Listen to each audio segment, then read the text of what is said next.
Shalom Bapak Ibu Saudara. Shalom.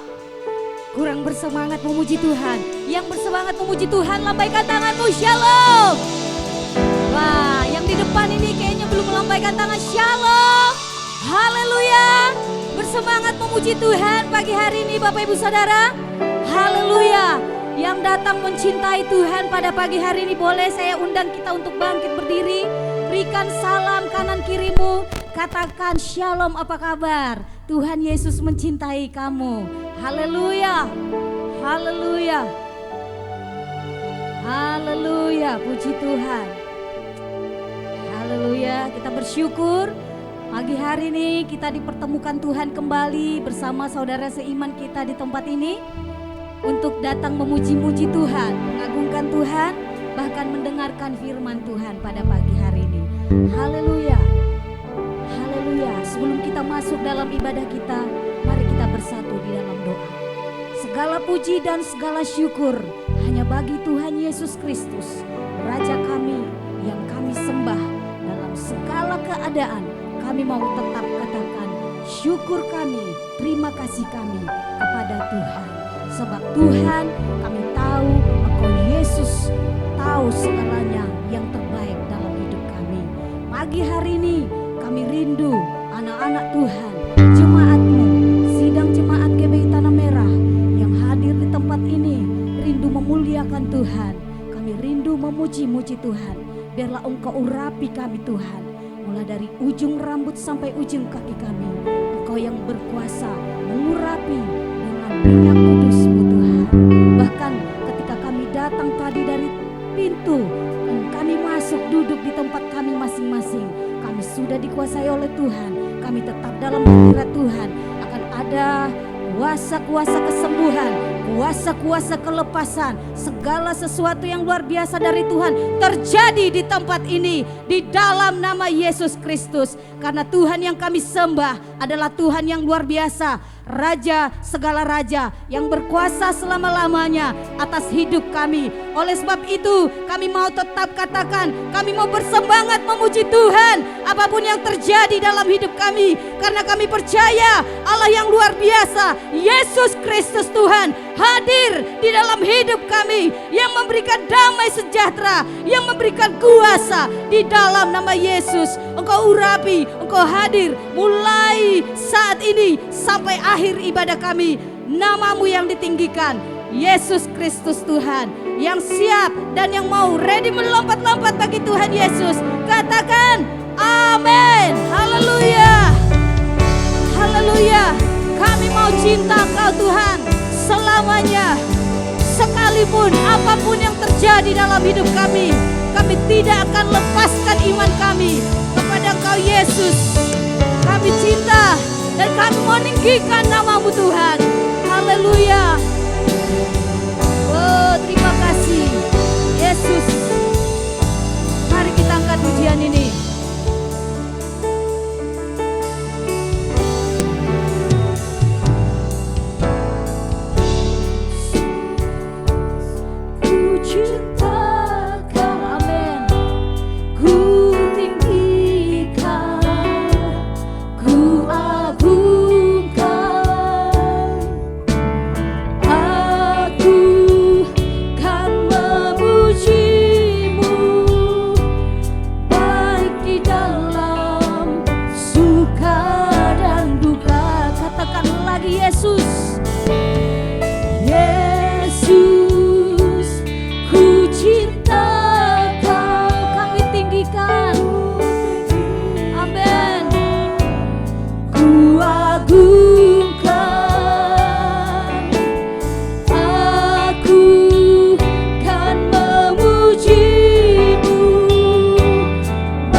Pujian kami Tuhan. Amin.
muliakan Tuhan.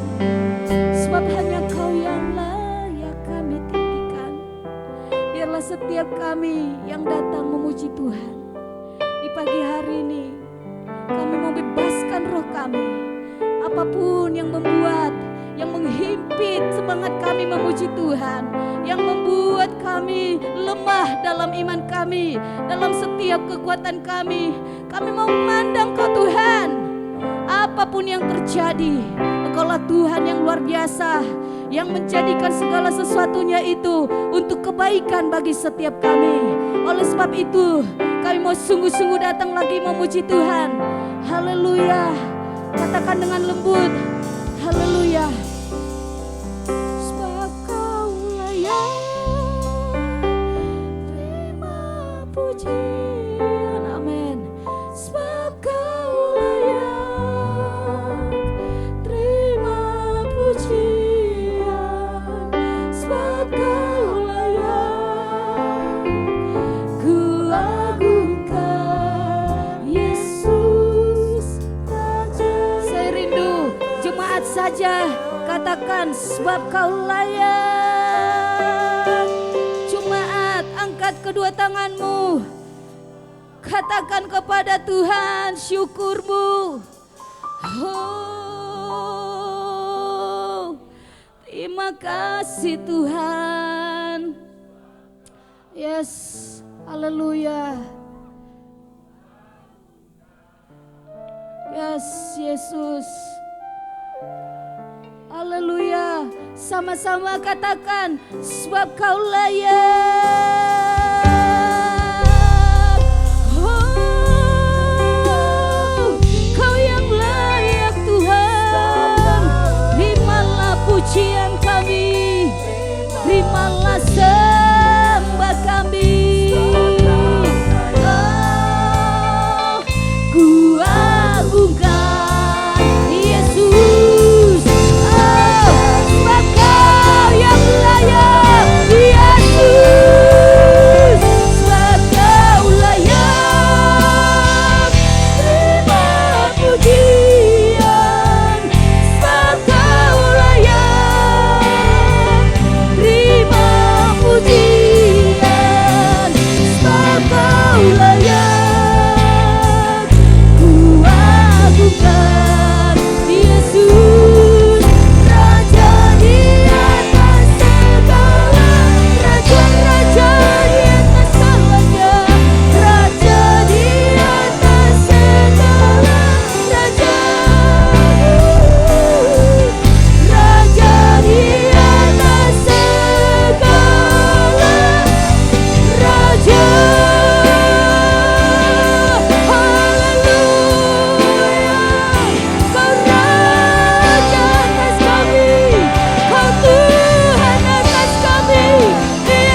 katakan kau sangat baik.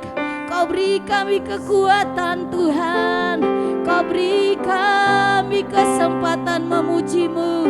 Glory bagi-Mu. Haleluya. Haleluya. Terimalah pujian kami, sembah kami untuk kemuliaan Tuhan. Haleluya. Haleluya. Amin. Haleluya. Kita mau memuji-muji Tuhan. Kita mau mengagungkan Tuhan Yesus. Sebab Dia Allah yang telah mengalahkan segala sesuatu dalam hidup kita. Sehingga iman kita boleh bangkit. Sehingga kita boleh mengalami kuasa dari Tuhan. Haleluya. Bangkit, serukan nama Yesus. Oh haleluya.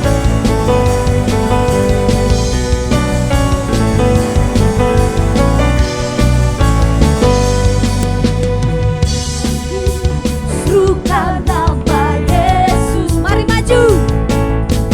Maju, nyatakan kuasanya.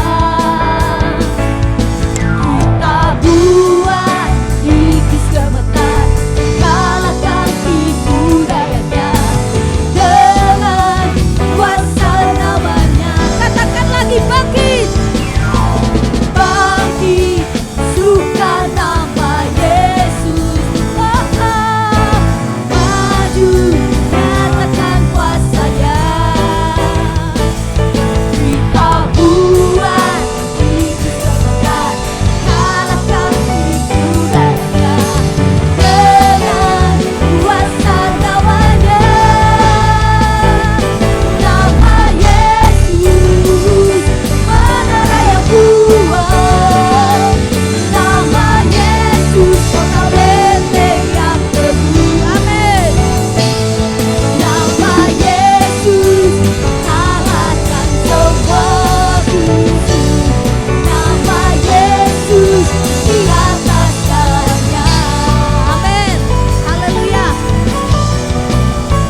setiap lutut berteduh, semua lidah mengaku Yesus Kristus dialah Tuhan, Raja segala raja.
Satu kesaksian bagi Bapak Ibu Saudara.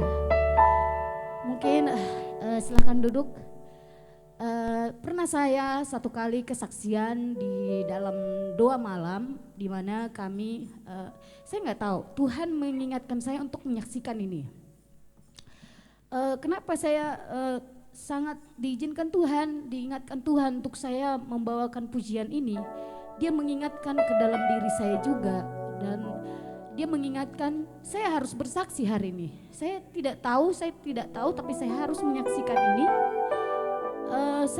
Pada saat itu kita memang bergumul berdoa di dalam doa malam. Waktu itu kami sedang promil. Nah, jadi memang promilnya masih berlanjut Bapak Ibu Saudara. Dan semua pengecekan selesai dan tinggal menunggu treatment berikutnya. Tapi saya berpikir saya dikuatkan dengan satu perkataan oleh Bapak Gembala sebelum Bapak Gembala dipanggil oleh Tuhan, bahwa emang kenapa kalau kemo apakah saya bisa disembuhkan? Yang disaringkan oleh Babang Frederick ya, kalau tidak bisa sembuhkan ngapain saya harus kemo? Jadi seperti itu ya.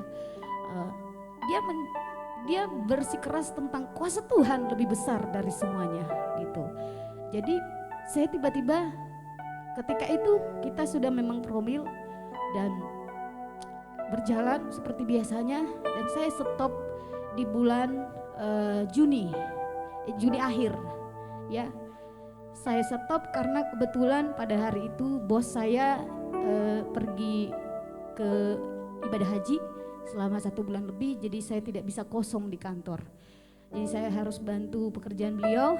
Jadi saya tidak bisa promil dan izin-izin karena masalah pekerjaan dan juga memang masalah dana, dan begitu bengkak dadanya. Dan saya berpikir, Tuhan, kalau ini dari Tuhan, nyatakan kuasa-Mu. Dan saya menyaksikan ini bukan melemahkan iman saya, tapi saya dikuatkan.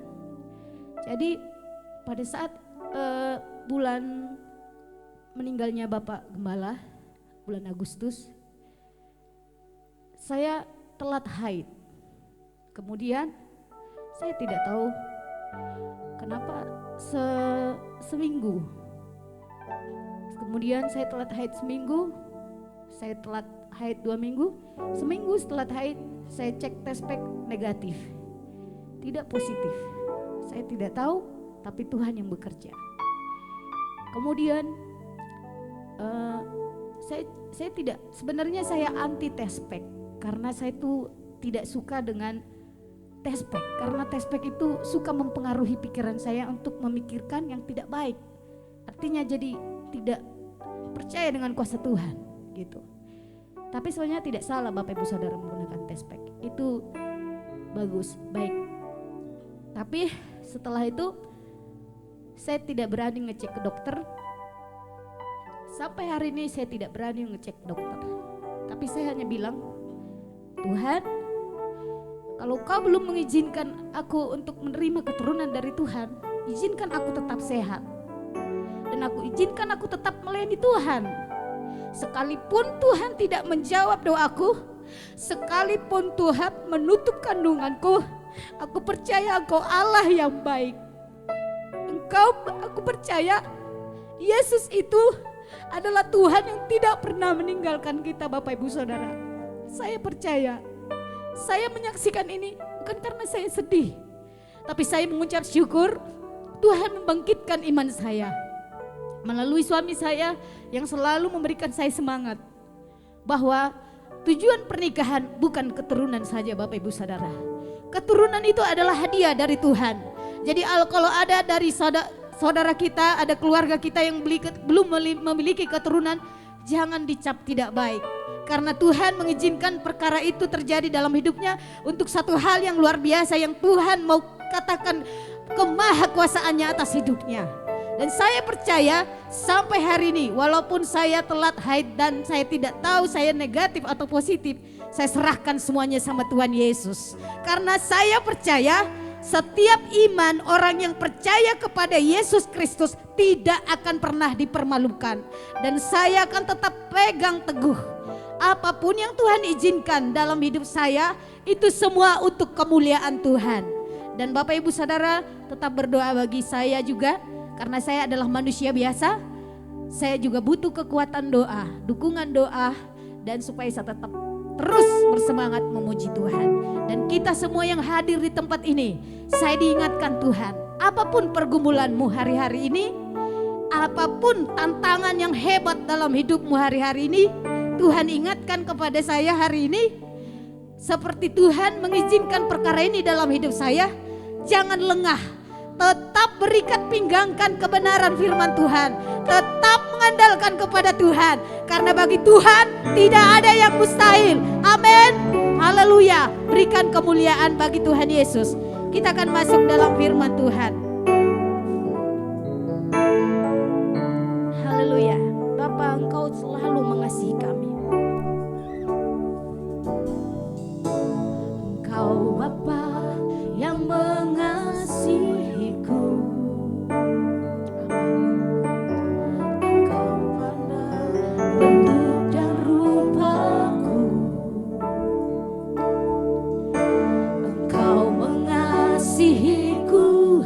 Dengan sepenuh hati, tak pernah sama seperti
berdiri semuanya. Katakan lagi.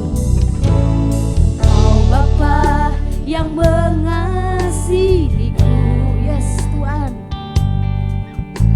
Tak kau pandang bentuk dan rupa siapapun kita yang hadir di sini.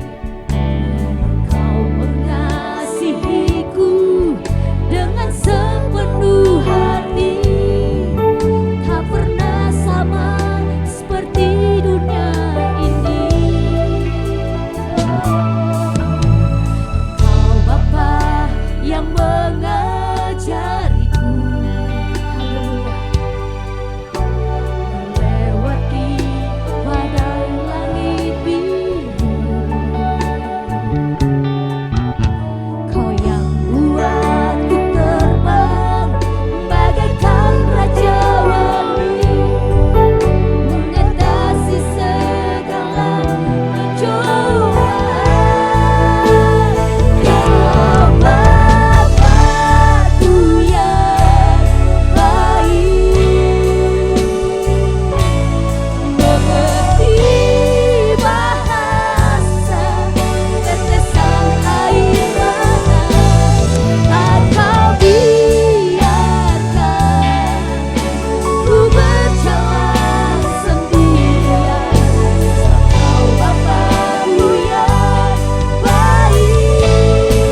Terima kasih Bapa.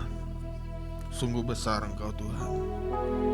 Dan Engkau sungguh baik, teramat sangat baik dalam hidup kami.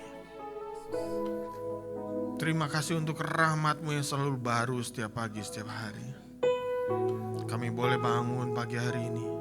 Kami boleh datang berkumpul bersama di tempat ini. Itu semua karena kebaikan Tuhan. Itu semua karena belas kasihan Tuhan dalam hidup kami. Terima kasih Tuhan. Terima kasih Bapa. Terima kasih Engkau sudah mau hadir di tempat ini Bapa.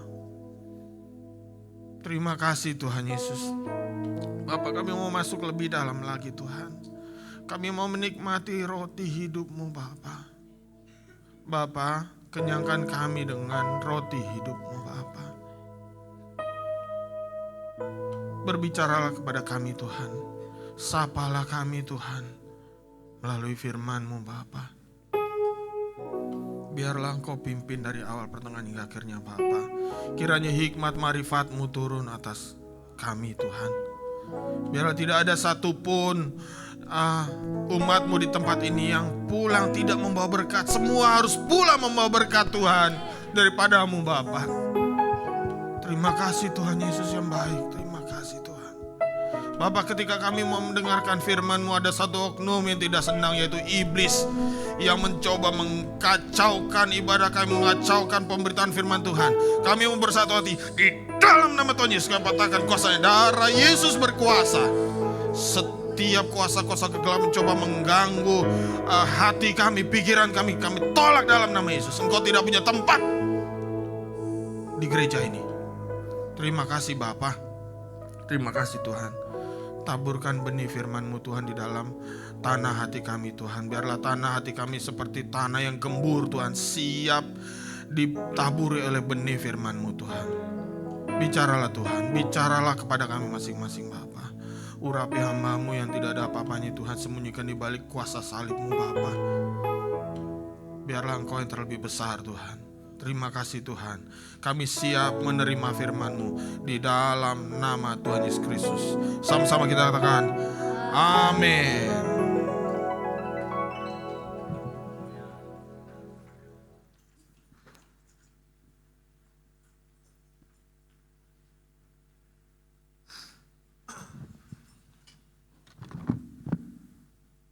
Shalom, selamat pagi Bapak Ibu. Sudah seminggu ya, seminggu kita gak ketemu. 7 hari loh, gak rasa ya.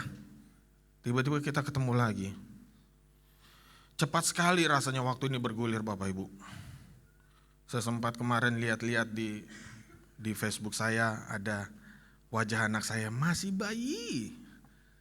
Masih berapa, ya mungkin belum setahun waktu itu saya lihat di Facebook. Terus kalau di Facebook itu kan ada fitur yang then and now gitu kan. Jadi memasangkan foto yang dulu sama yang sekarang. Saya coba pasangkan fotonya dengan fotonya sekarang. Wah Tuhan, cepat sekali waktu ini bergulir.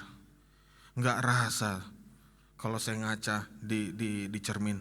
Oh Tuhan, sudah uban semua. Rasanya baru kemarin cepak-cepak lancip-lancip itu kan. Jenggotnya dikepang-kepang sampai panjang itu kayak masih kemarin gitu loh.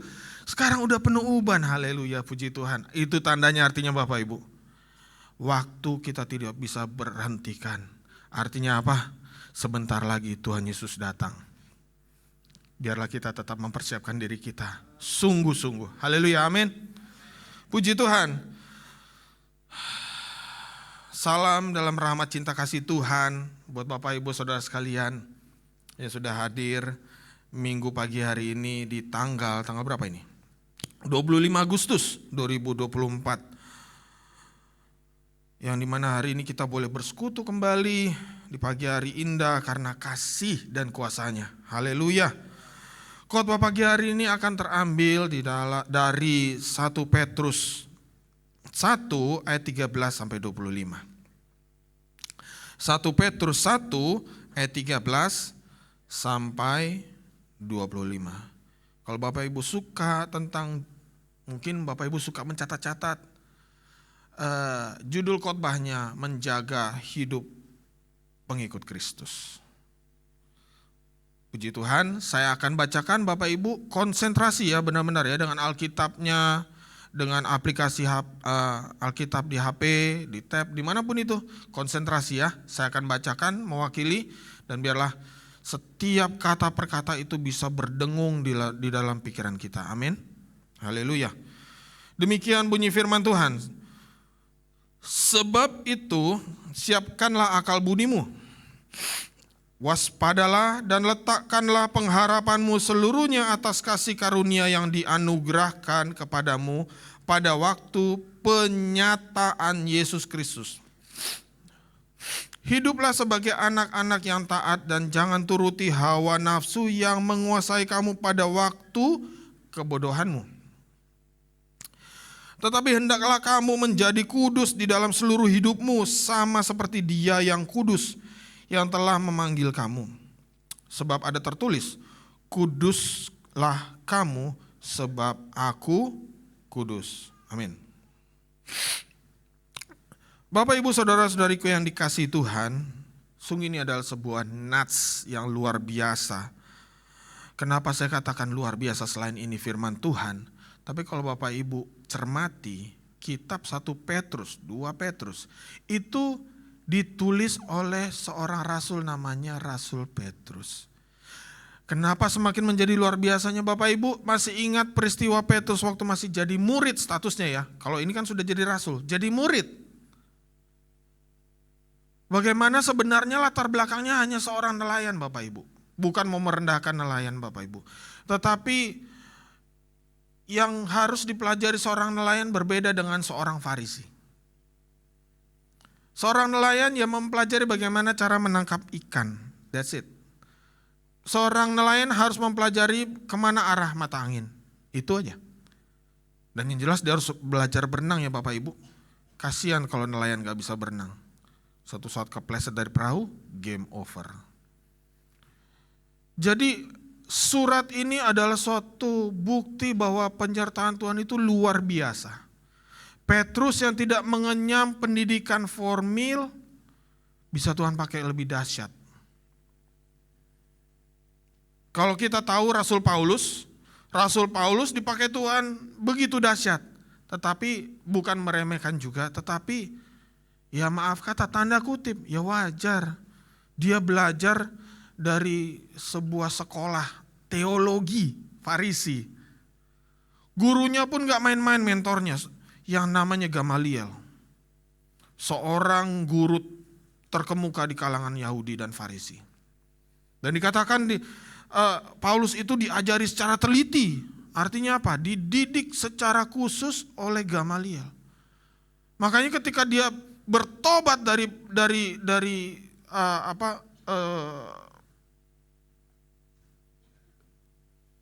perbuatannya yang begitu jahat menangkapi pengikut-pengikut Kristus. Dia siap dipakai Tuhan, tapi kan dia sudah punya knowledge ya. Pengetahuannya sudah ada sebelum dia bertobat. Artinya pantas Tuhan pakai dahsyat. Pengetahuannya wow, luar biasa. Tapi Petrus, Bapak Ibu, dia berkhotbah 3.000 orang bertobat. Saya berkhotbah ada yang bertobat gak? Tolong dong, kasihani saya. Enggak ya, bertobat itu karena Tuhan. Dahsyat. Petrus dipakai Tuhan dahsyat. Makanya nats ini adalah nats yang sungguh luar biasa.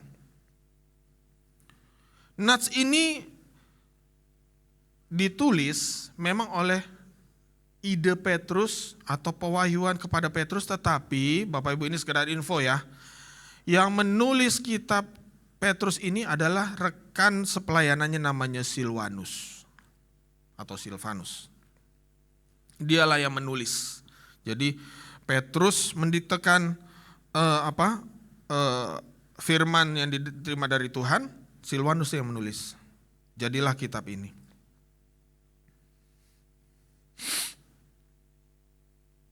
Nah,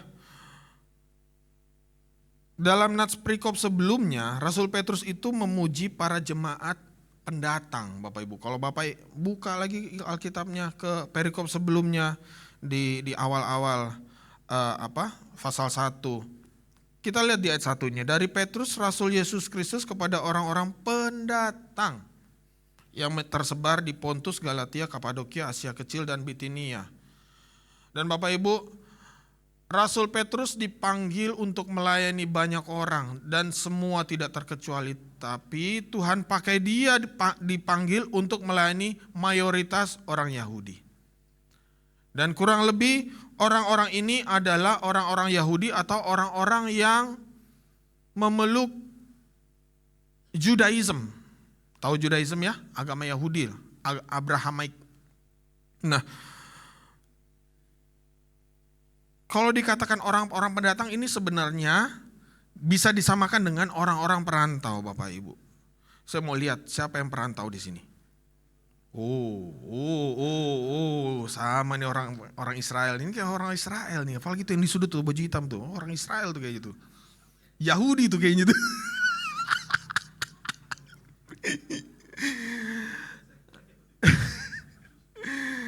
Jadi Rasul Petrus mau menyapa jemaat-jemaat yang ada tersebar di daerah Pontus, Galatia, Kapadokia, Asia Kecil, dan Bitinia. Jadi ada apa? Bukan curiga ya. Ada kemungkinan besar orang-orang yang tersebar di daerah ini adalah orang-orang yang pernah berkumpul di daerah Yerusalem. Waktu peristiwa di loteng Yerusalem, yaitu di peristiwa Pentakosta, di mana Rasul Petrus berkhotbah 3.000 jiwa bertobat. Nah, kemungkinan besar orang-orang yang disapa oleh Petrus ini adalah orang-orang itu.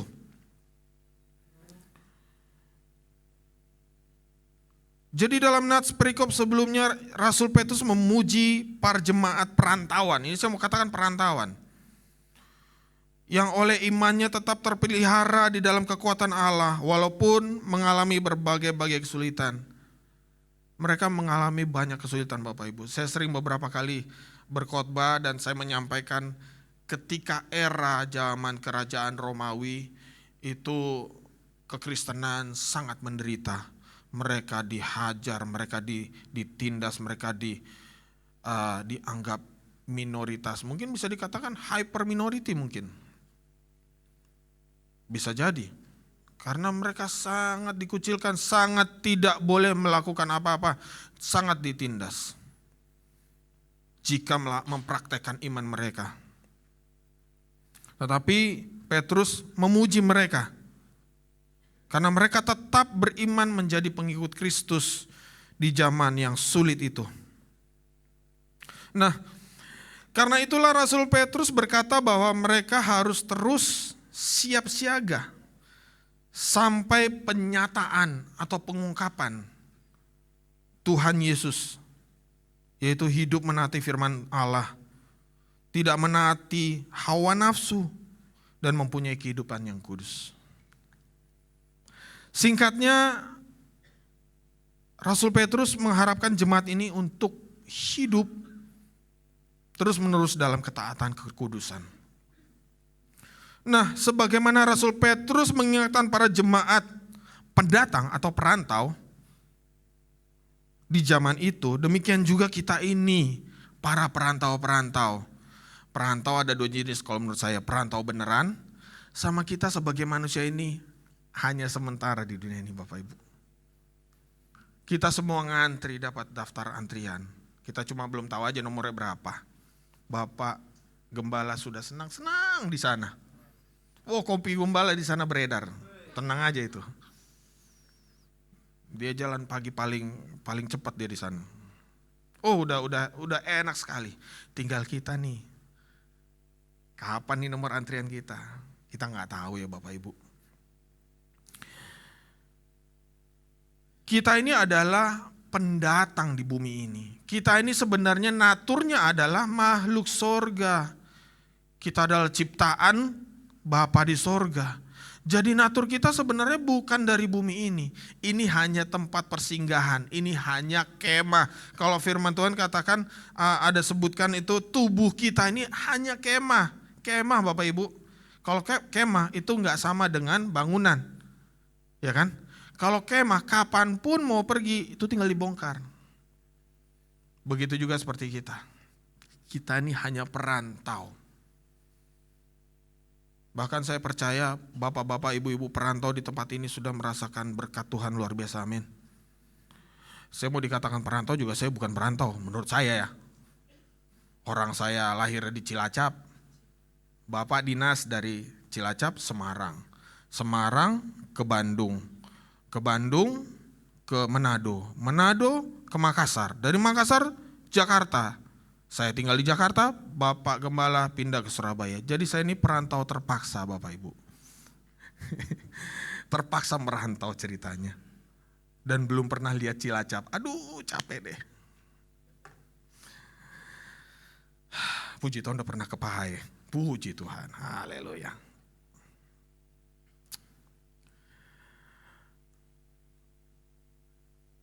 2 Korintus 5 ayat 1 mengatakan begini, karena kami tahu bahwa jika kemah tempat kediaman kita di bumi ini dibongkar, Allah telah menyediakan suatu tempat kediaman di sorga bagi kita, suatu tempat kediaman yang kekal yang tidak dibuat oleh tangan manusia. Jadi perkataan Petrus ini agar kita terus menjaga hidup kita sebagai pengikut Kristus di zaman yang begitu edan. Edan Bapak Ibu zaman sekarang ini ngeri. Ya Bapak Ibu tahulah, punya medianya masing-masing lah, udah lihat berita lah. Edan, semuanya serba bisa sekejap telapak tangan dibalik itu semua berubah. Dan kelakuannya pun edan-edan. Yang viral belakangan itu, aduh nantilah kita ngobrol ya, edan banget. Kok jadi kayak orang Sunda? Bapak Ibu Saudara terkasih dalam Tuhan, mari kita menjaga hidup kita sebagai pengikut Kristus. Pertanyaannya adalah, bagaimana kita menjaga hidup kita sebagai pengikut Kristus menurut Rasul Petrus? Nah, jika kita menelaah lebih jauh dari nats yang kita baca tadi itu, maka paling tidak Bapak Ibu, ada 4 langkah. 4 langkah untuk menjaga hidup sebagai pengikut Kristus. Langkah yang pertama adalah menguasai pikiran seutuhnya di dalam Kristus. Yang pertama. Langkah kedua ialah pengharapan di dalam Kristus. Langkah yang ketiga adalah hidup dalam ketaatan. Dan langkah yang terakhir, hidup dalam kekudusan. Kita akan bicara satu persatu ya Bapak Ibu. Karena sebenarnya tujuan dari khotbah ini ya Bapak Ibu, bahwa kita ini adalah pengikut-pengikut Kristus. Kita harus paham dalam menjaga hidup kekristenan kita. Hidup sebagai pengikut Kristus. Kita harus paham. Jangan sampai kita terpleset Bapak Ibu. Kita masuk di langkah pertama, menguasai pikiran seutuhnya di dalam Kristus. Natsnya itu yang tadi di ayat 13. Sebab itu siapkanlah akal budimu, waspadalah dan letakkan pengharapanmu seluruhnya atas kasih karunia yang dianugerahkan kepadamu pada waktu penyataan Yesus Kristus. Penyataan ya Bapak Ibu, bukan pernyataan, penyataan. Bapak Ibu, kata siapkanlah ini dalam bahasa aslinya adalah anazonumi. Mungkin kalau Bapak Ibu mau catat, saya akan lafalkan anazonumi. Tapi kalau nggak catat juga nggak apa-apa lah. Susah, bukan bahasa kita memang. Anazonumi ini adalah sebuah metafora atau sebuah perumpamaan yang menggambarkan yang sering dipakai di zaman itu di daerah-daerah Asia kecil, yang mereka tuh bajunya itu jubah dan setiap mau melakukan kegiatan mereka harus kencangkan ikat pinggangnya sekencang-kencangnya supaya bisa kuat.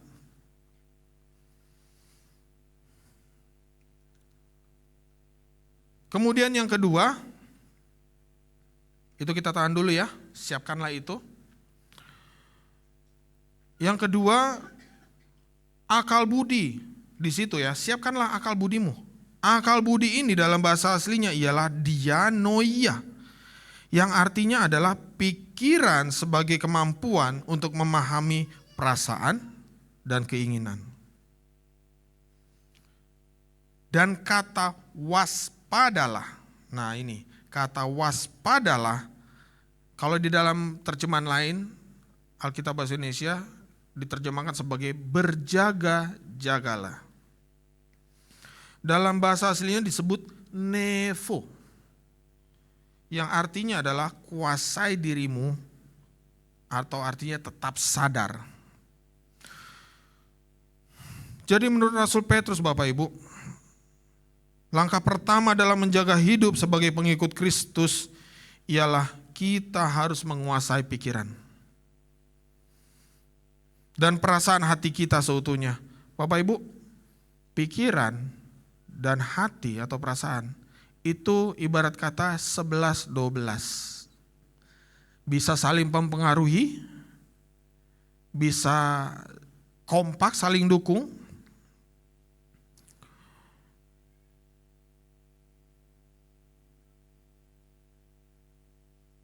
Sebagai pengikut Kristus, kita harus menguasai pikiran dan perasaan hati kita seutuhnya. 2 Korintus 11 ayat 3 katakan begini. Coba abang yang di belakang, 2 Korintus 11 ayat 3. 2 Korintus 11 ayat 3. 2 Korintus 11 ayat 3. Tetapi aku takut kalau pikiran kamu disesatkan dari kesetiaan kamu yang sejati kepada Kristus. Sama seperti Hawa diperdayakan oleh ular itu dengan kelicikannya. Bapak Ibu, pikiran ini, pikiran kita sudah terkenal dari dahulu kala adalah medan peperangan terbesar. Peperangan fisik di luar itu atau konflik apapun yang terjadi di luar itu pasti mulainya dari pikiran. Seperti ayat tadi, Hawa tertipu pikiran dan hatinya. Coba kita buka di Kejadian 3. Kejadian 3. Kejadian 3 ayat 6. Kejadian 3 ayat 6. Perempuan itu melihat, nah garis bawah ya Bapak Ibu, melihat bahwa buah pohon itu baik untuk dimakan dan sedap kelihatannya. Lagi pula, pohon itu menarik hati karena memberi pengertian. Kan iblis bilang kalau makan buah itu bisa sama seperti Tuhan, Bapak Ibu. Menarik menurut Hawa. Lalu ia mengambil dari buahnya dan dimakannya dan diberikannya juga kepada suaminya yang bersama-sama dengan dia, dan suaminya pun memakannya. Hawa melihat buah, dia melihat bentuk. Jadi ada suatu data yang ditangkap di Bapak Ibu.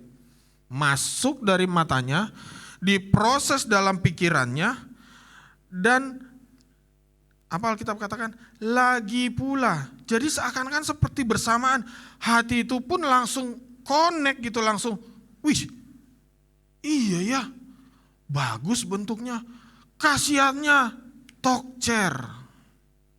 Bapak Ibu, saya mau menggambarkan ini seperti Messi dan Ronaldo. Ya kan?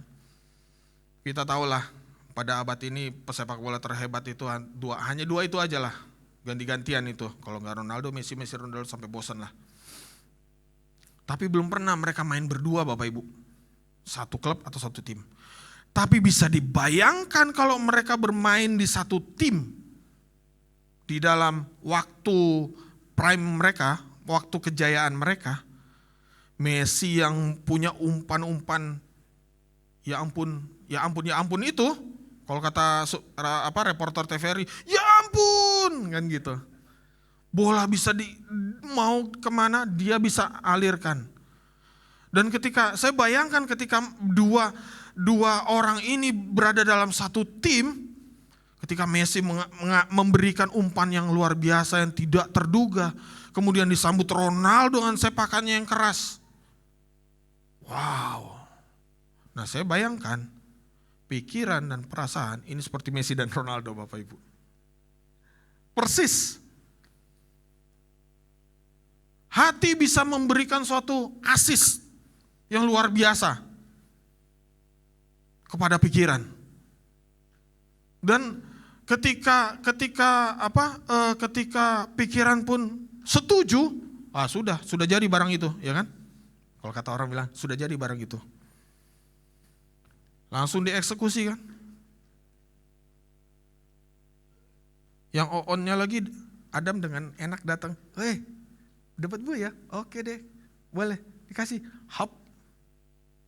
Dalam benaknya mungkin, ini gak ada di Alkitab ya Bapak Ibu. Dalam benaknya, toh bukan aku yang ngambil. Yang ngambil kan Hawa.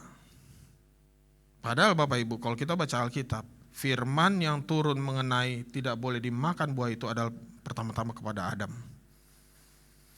Alkitab tidak mencatat Tuhan memberitahukan kepada Hawa. Tapi kalau Hawa tahu, pasti tahu dari Adam. Adam yang tahu. Tapi dia belaga-belaga, oh ada buah ya, wih keren ya, makan hap. Selesai dua orang itu. Hawa tertipu pikiran dan hatinya sendiri. Adam sama, dia pikir dia akan lolos. Bukan aku kok yang ngambil, itu dia. Kata, aku gak salah, kata siapa. Akhirnya apa? Dua-duanya diusir, gak pakai lama. Yakobus 1 ayat 14-15 berkata demikian. Tetapi tiap-tiap orang dicobai oleh keinginannya sendiri. Karena ia diseret dan dipikat olehnya. Dan apabila keinginan itu telah dibuahi, ia melahirkan dosa. Dan apabila dosa itu sudah matang. Jadi Bapak Ibu, konsep dosa itu bukan seperti kita melakukan sesuatu langsung ada akibatnya yang kita rasakan. Konsep dosa itu seperti buah. Mungkin kalau kita lakukan sekali, bohong putih kok, tenang aja. Lakukan lagi, tinggal minta ampun kok sama Tuhan. Dan terus berulang sampai suatu saat akhirnya itu buah perbuatan itu matang.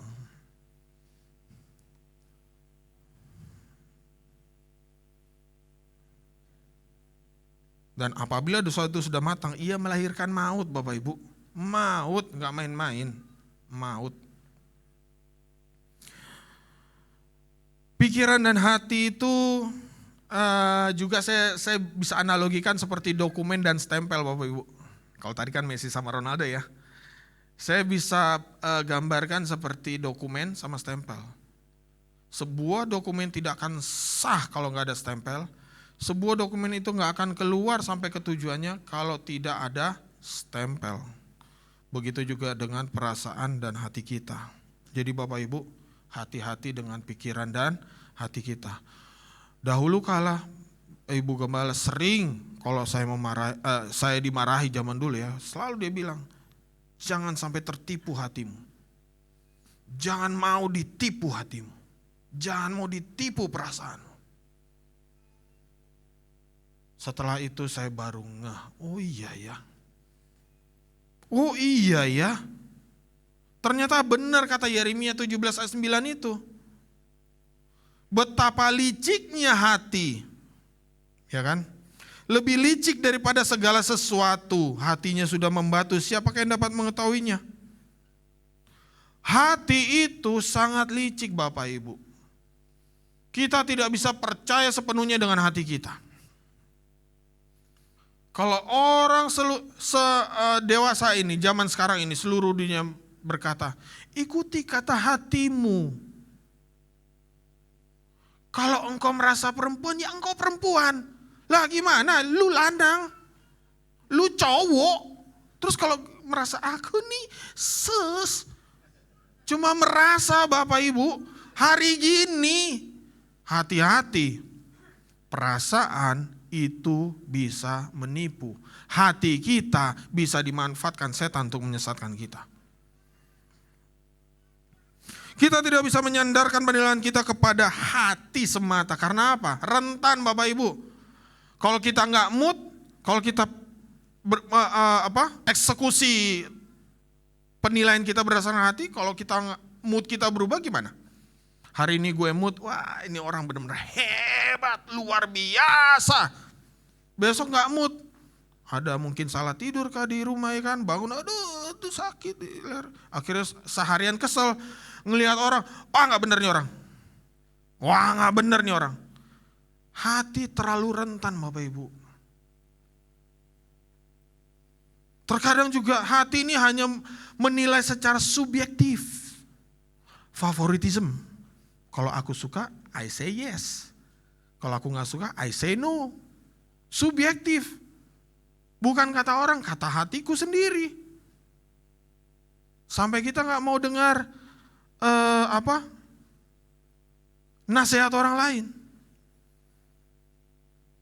Dan terkadang hati itu tidak bisa dipercaya karena terkadang ini nih. Terkadang cuma mendengarkan pendapat orang. Oh dia tuh, ya orang, oh iya ya, masa, itu kalau udah masa tuh yang lebar, masa, seru banget kayaknya, masa. Terus mulailah kita membungkus image orang itu dengan, oh gitu, dari pendapat orang, yang belum tentu itu benar. Maka dari itu Bapak Ibu, setiap judgement atau penilaian dalam hidup kita jangan berdasarkan hati. Perasaan kita bisa berubah. Pikiran kita pun, ya tadi sudah saya katakan. 2 Korintus 10 ayat 35 berkata demikian. 2 Korintus 10 ayat 3 sampai 5. Memang kami masih hidup di dunia, tetapi kami tidak berjuang secara duniawi. Karena senjata kami dalam perjuangan bukanlah senjata duniawi, melainkan senjata yang diperlengkapi dengan kuasa Allah, yang sanggup untuk meruntuhkan benteng-benteng.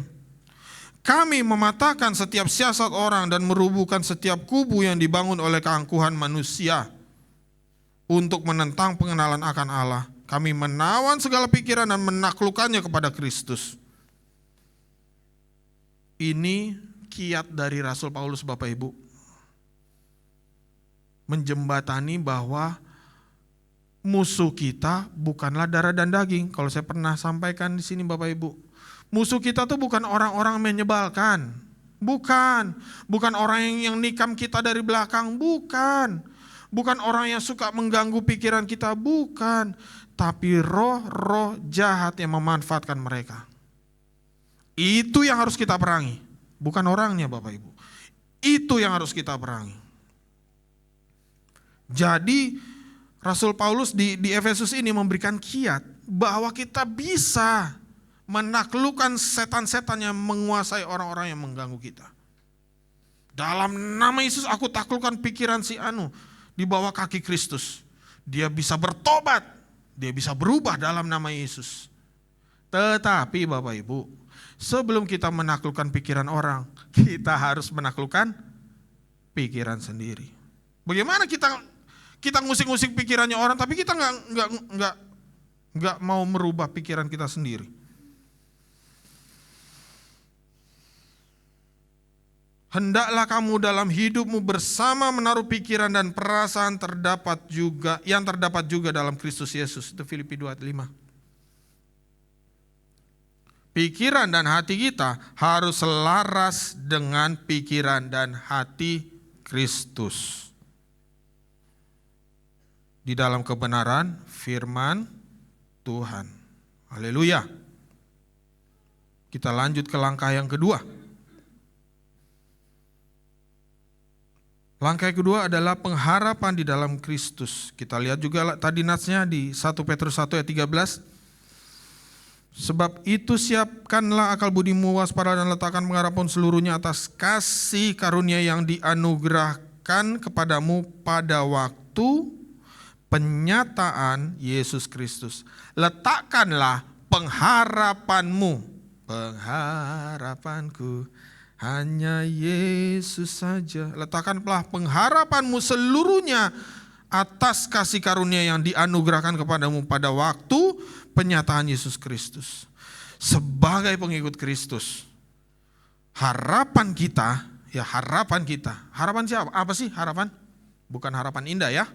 Itu tempatnya Ibu WL tadi kita sama Pak Rizal tuh. Apa sih harapan? Ada yang tahu?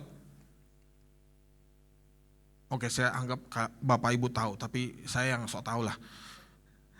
Harapan itu adalah apa yang kita inginkan, apa yang kita cita-citakan, apa yang kita, kalau bahasa orang Betawi, kita demen dah di masa depan.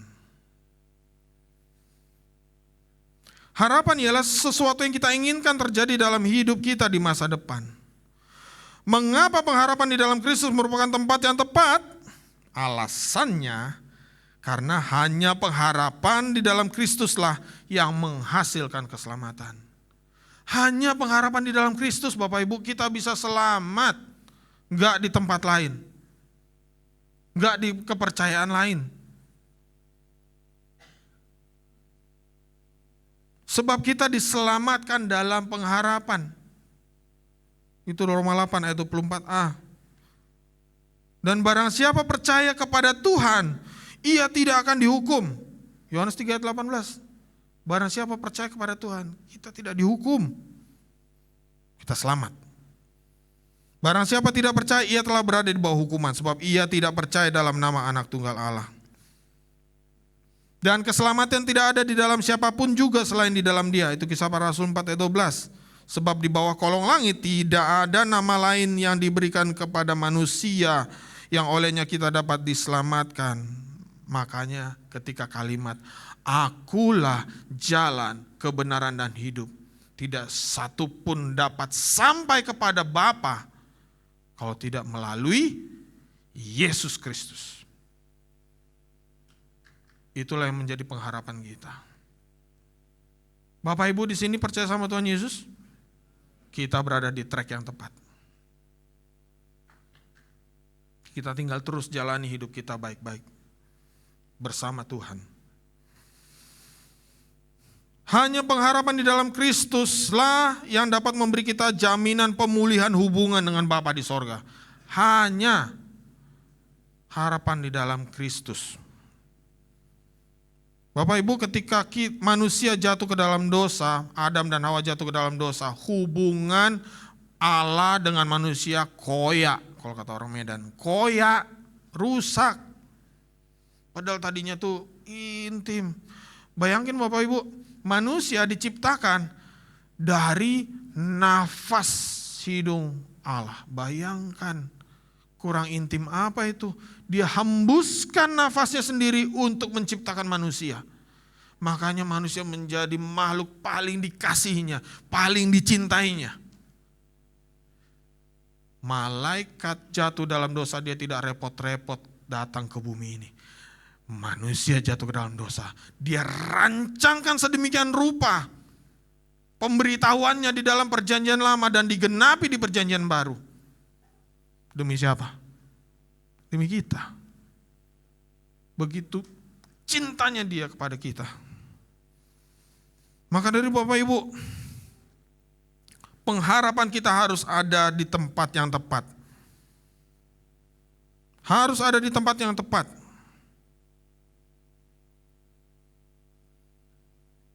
Maka dari itu, seperti kata Ibrani 6 ayat 19 sampai 20. Ibrani 6 ayat 19 sampai 20. Pengharapan itu adalah sauh yang kuat. Sauh, tahu Bapak Ibu sauh? Jangkar. Kalau kata dunia perkapalan, sauh itu jangkar. Pengharapan itu adalah sauh yang kuat dan aman bagi jiwa kita yang telah dilabuhkan sampai ke belakang tabir, di mana Yesus telah masuk sebagai perintis bagi kita ketika ia menurut peraturan Melkisedek menjadi imam besar sampai selama-lamanya. Ibrani 6 ayat 19-20. Ini ayat yang luar biasa. Kristus menjadi imam besar, penyambung antara kita dengan Allah. Allah yang maha kudus, Allah yang tidak bisa tersentuh oleh dosa. Tetapi dia rela mati menjadi manusia. Dan Kristus dikatakan Alkitab adalah menjadi posisi menjadi imam agung, imam besar. Dia memimpin, Kristus memimpin. Makanya Bapak Ibu ingat peristiwa ketika Yesus mati di kayu salib. Ketika dia bilang sudah selesai, robek. Ada peristiwa robek itu ya, tabir bait Allah. Jadi Bapak Ibu kalau kita bayangkan ya, ini simpel aja. Bait Allah itu ada 3 ruangan ya, 4 dengan halaman ya. Tunggu, salah hitung saya. 3, halaman, ruang kudus, ruang maha kudus. Nah yang robek itu tabirnya atau layar atau tutupnya, itu antara ruang kudus dan maha kudus. Itu melambangkan bagaimana hubungan antara Allah dengan manusia sudah tidak ada batasnya lagi. Jadi Bapak Ibu bisa berdoa kapanpun, dengan cara apapun, dimanapun Ibu berada, Bapak berada. Betapa intimnya kita bisa mengenal Tuhan, mengenal kasihnya Tuhan, bisa berhubungan dengan erat, dengan intim. Bahkan kita boleh memanggil ya Aba, ya Bapa. Wow, kita memanggil Allah pencipta semesta alam dengan Bapa. Kurang intim apa itu? Bayangkan.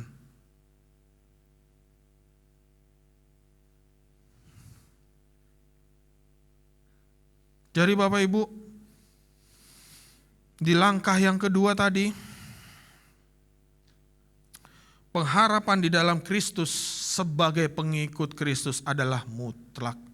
Bagaimana mungkin kita menyebut diri kita pengikut Kristus, tapi harapan kita bukan kepada Kristus. Jangan-jangan mungkin pengharapan kita kepada Mamon. Itu di satu bagian firman Tuhan yang lain. Yesus menyatakan, tidak bisa dalam sebuah kapal ada 2 nakoda, jurumudi. Gak boleh ada 2 tuan. Di dalam hidup kita pun begitu, gak bisa kita main-main. Kita, aku orang Kristen tapi aku beribadah mencari pesugihan. Gak bisa Bapak Ibu, gak bisa. Aku orang Kristen tapi ya lihat-lihat ramalan bolehlah. Mungkin sekarang gak populer ya ngelihat zodiak. Zaman dulu populer banget ya. Di koran, di majalah kalau ngelihat zodiak, wih mana zodiak gua? Wah, Scorpion.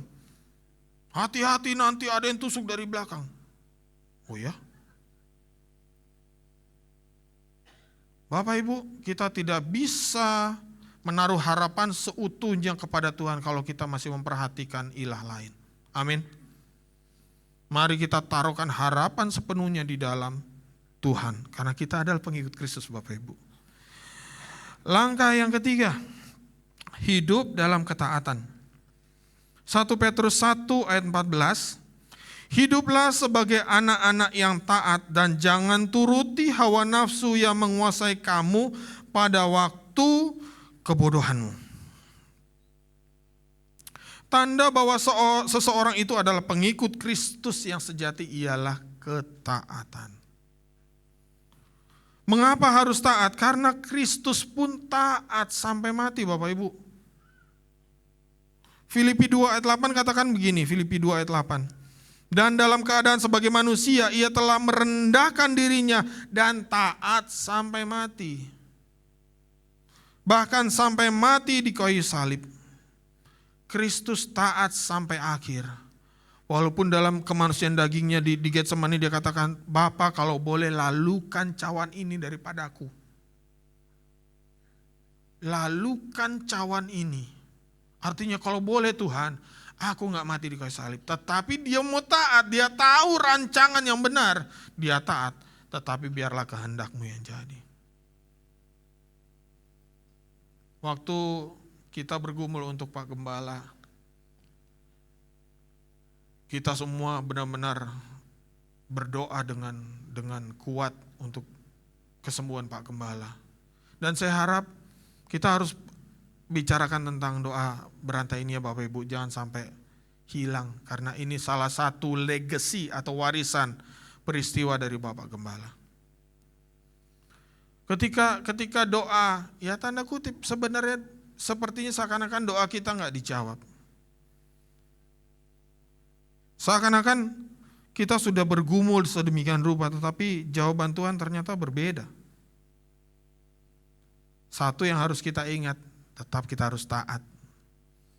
Tetap kita harus taat. Percaya bahwa Tuhan tahu yang terbaik. Apa yang sedang terjadi dalam kehidupan kita saat ini, yang sedang kita gumulkan, marilah kita lebih lagi dengar kepada Tuhan. Apa yang Tuhan inginkan. Dan bagian kita adalah apa? Taat. T-A-A-T. Taat. Dibolak-balik, tetap aja taat. Artinya ketaatan tidak tergantung oleh situasi. Oh, hari ini menyenangkan, aku akan taat pada Tuhan. Oh, semua orang kelihatannya seperti sedang bergembira. Aku akan menjadi orang yang taat pada Tuhan. Tapi besok hari ketika, semua orang ini menjengkelkan. Baru melek mata sudah kudu ngarah. Ketaatannya hilang. Lupa berdoa. Gak mau baca Alkitab lagi. Kesel. Tuhan, kenapa kau berikan dia kepadaku? Ya, itu jeritan suami-suami itu yang sering diomelin sama istri ya. Bukan saya loh. Oh, siap bos, tenang, aman.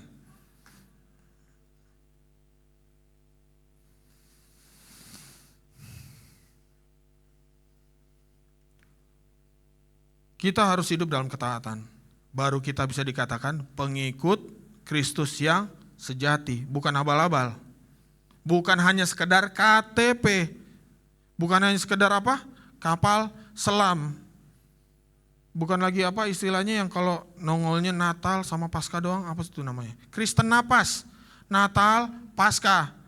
Udah lama gak kelihatannya. Tiba-tiba Natal, halo. Terus, kok gak kelihatan lagi. Tiba-tiba Paskah, halo. Iya Kristen napas. Natal, Paskah. Enggak, kita harus taat terus apapun keadaannya, walaupun keadaan di sekitar kita tidak mengenakan, apapun keadaannya, walaupun hati kita hancur sekalipun, kita harus taat. Jalan terus, jalan serta Yesus, jalan sertanya setiap hari. Taat, pengikut Kristus harus taat. Puji Tuhan, tadi kita sudah sampai di langkah yang ketiga, kita sudah sampai di langkah yang terakhir. Haleluya. Kayaknya kenceng banget ini Pak Lendi ini. Haleluya. Lapar ya? Sama.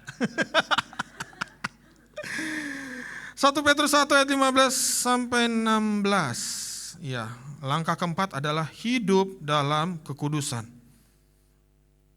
Tetapi hendaklah kamu menjadi kudus di dalam seluruh hidupmu sama seperti Dia yang kudus yang telah memanggil kamu. Sebab ada tertulis, kuduslah kamu sebab aku kudus. Bapak Ibu, kita sebagai pengikut Kristus dipanggil untuk hidup di dalam kekudusan. Karena apa? Tuhan yang kita sembah, Allah yang kita tujukan doa kita adalah kudus. Maka dari itu kita harus hidup di dalam kekudusan. Dalam bahasa aslinya kudus ini disebut kados, yang artinya dipisahkan, dikhususkan, dimurnikan. Sehingga hidup kudus artinya hidup terpisah. Terpisah dari apa? Terpisah dari dosa atau kehidupan dunia ini. Tapi Bapak Ibu, saya mau katakan bahwa ketika kita memilih untuk hidup kudus bukan berarti kita menjadi pertapa. Jangan sampai saya dengar keluar hari ini, keluar dari pintu itu saya dengar, Bapak ini lagi pergi ke sana, ke Curug Sewu sana. Bertapa dia di sana, kata harus hidup kudus. Enggak ya, jangan sampai saya dengar kayak gitu ya. Yang saya dengar tuh ke Curug Sewu, mandi-mandi di sana. Bolehlah.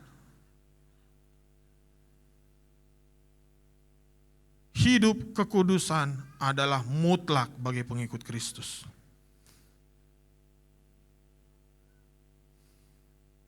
Yakobus pasal 4 ayat 4 katakan begini.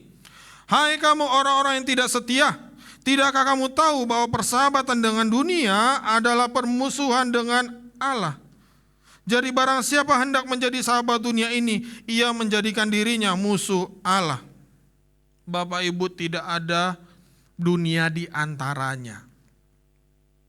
Ketika kita mengasihi dunia, tidak mungkin kita menjadi pengikut Kristus. Nonsense. Itu hanya sebagai label di KTP, pengikut Kristus alias Kristen. Tapi tidak bisa. Kita harus memilih. Kita pilih dunia atau pilih penguasa sorga. Hidup kudus adalah suatu keputusan. Ya Bapak Ibu, hidup kudus adalah suatu keputusan. Pengudusan datangnya dari Tuhan. Ketika kita percaya, kita mengalami pengalaman iman bersama Kristus, dan kita melalui pengakuan kita mengaku bahwa Yesus adalah Tuhan. Dan kemudian kita melakukan tindakan iman, yaitu kita melakukan baptisan. Dan kemudian kita melakukan menghasilkan buah-buah pertobatan. Ketika the moment atau peristiwa di mana ketika kita menerima Yesus Kristus di dalam hidup kita dan kita memberi diri dibaptis, disitulah Tuhan menguduskan. Engkau sudah menjadi kudus, engkau dikuduskan. Tapi setelah itu, tugas kita untuk menjaga kekudusan. Untuk berjalan bersama Kristus. Inilah yang sering Rasul Paulus katakan, ini ada persamaan ya. Karena memang Paulus mengajar dan Petrus mengajar cara berbeda, tetapi Tuhan yang sama. Dan yang diajarkan sama. Itulah yang dikatakan Rasul Paulus, hidup kita adalah pertandingan iman. Terus berusaha menguasai diri untuk supaya sampai ke tujuan dan berhasil menang dengan baik.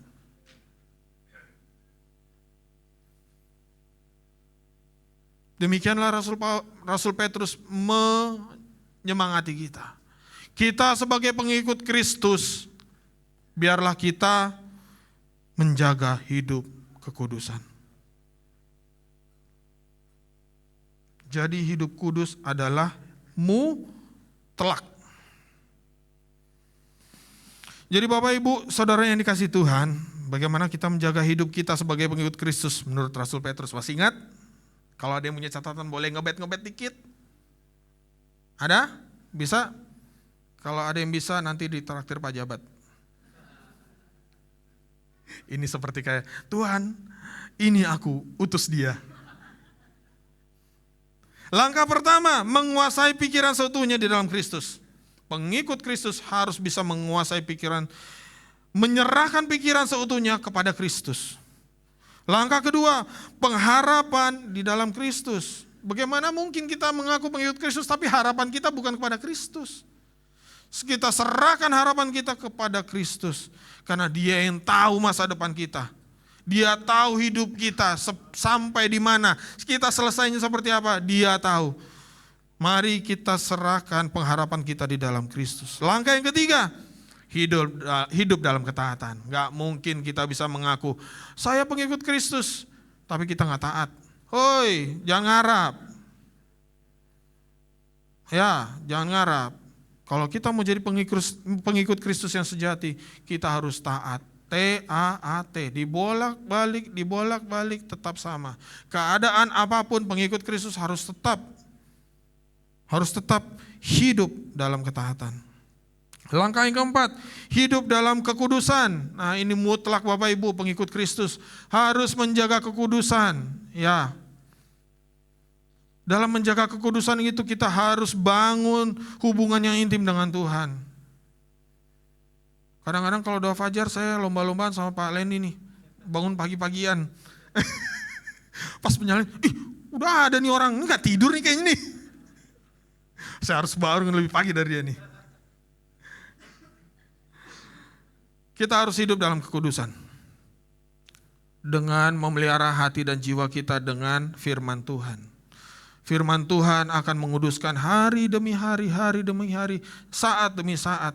Firman Tuhan yang mengingatkan kepada kita nanti ketika kita siap mau terpeleset ke dalam dosa, firman Tuhan yang akan mengingatkan kita. Halo, jangan sampai terpeleset, itu dosa lo, itu firman Tuhan. Roh Kudus berbicara dengan kita. Amin. Kiranya firman Tuhan semakin memperlengkapi kita sebagai pengikut Kristus. Amin. Mari kita berdiri.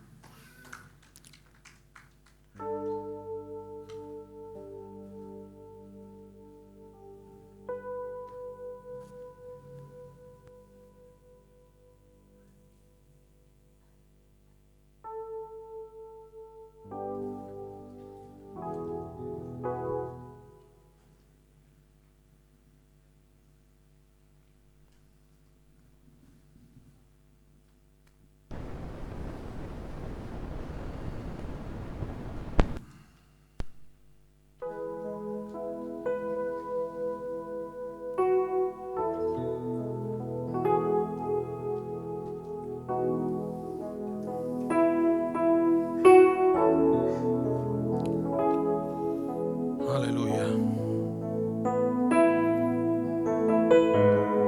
Haleluya.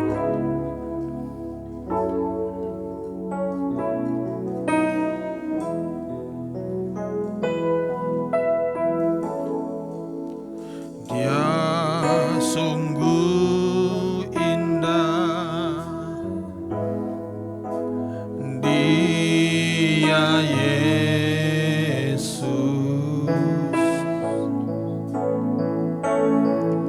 Dia ajaib, Dia mulia, Dia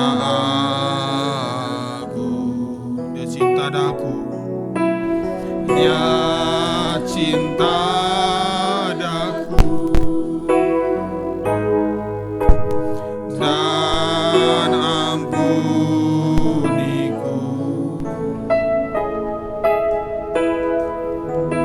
Bahkan rela berikan nyawanya untuk selamatkanku.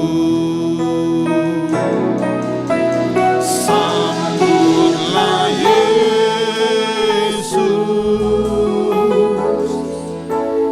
tinggikan Yesus, beri Dia hormat, pujian dan kuasa. Yesus Raja, bagi yang mulia, bagi yang mulia, ku angkat tanganku, Kau ku puja, ku cinta, ku sembah. Haleluya.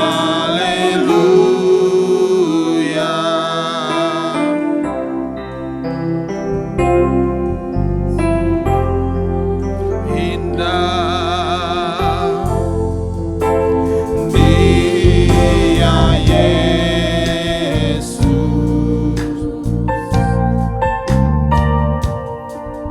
Dia ajaib, Dia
Yesus. Beri Dia hormat, pujian dan kuasa, Yesus Raja.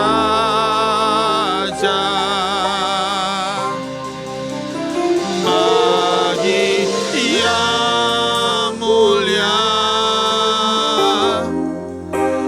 ku angkat tanganku, Kau ku puja, ku cinta, ku sembah. Marilah kita sambut Yesus. Sambutlah Yesus. Terus tinggikan Dia. Tinggikan Yesus.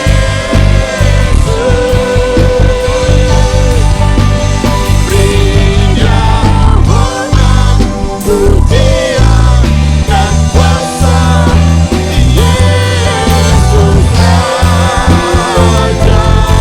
Bagi Yang mulia, bagi Yang mulia, ku angkat tanganku,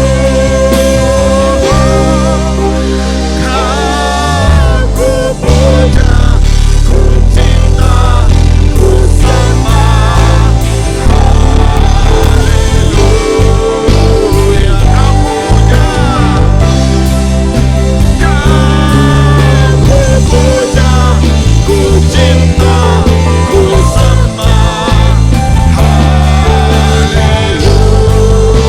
Haleluya, Kau kami puja, Kau ku puja, ku cinta, ku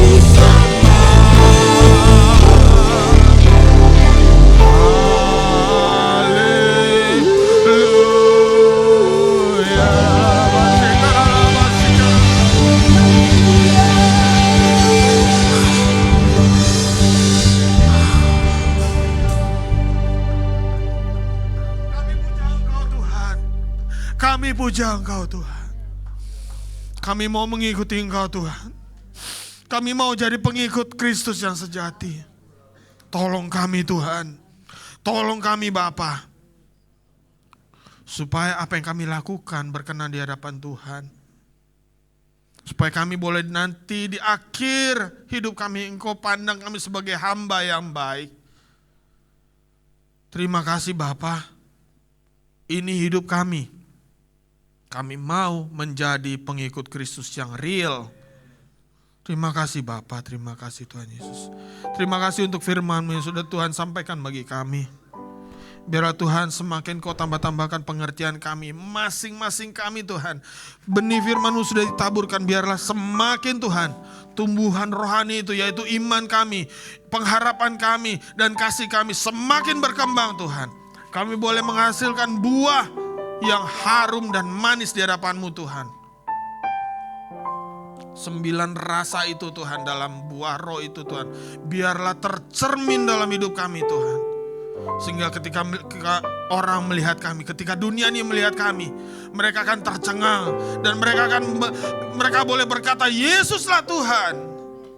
Terima kasih Tuhan Yesus. Terima kasih Bapa. Terima kasih untuk kebaikan Tuhan yang sudah Tuhan nyatakan di dalam hidup kami. Terima kasih Bapa. Di dalam nama Tuhan Yesus kami sudah berdoa dan mengucap syukur. Haleluya. Sama-sama kita katakan amin.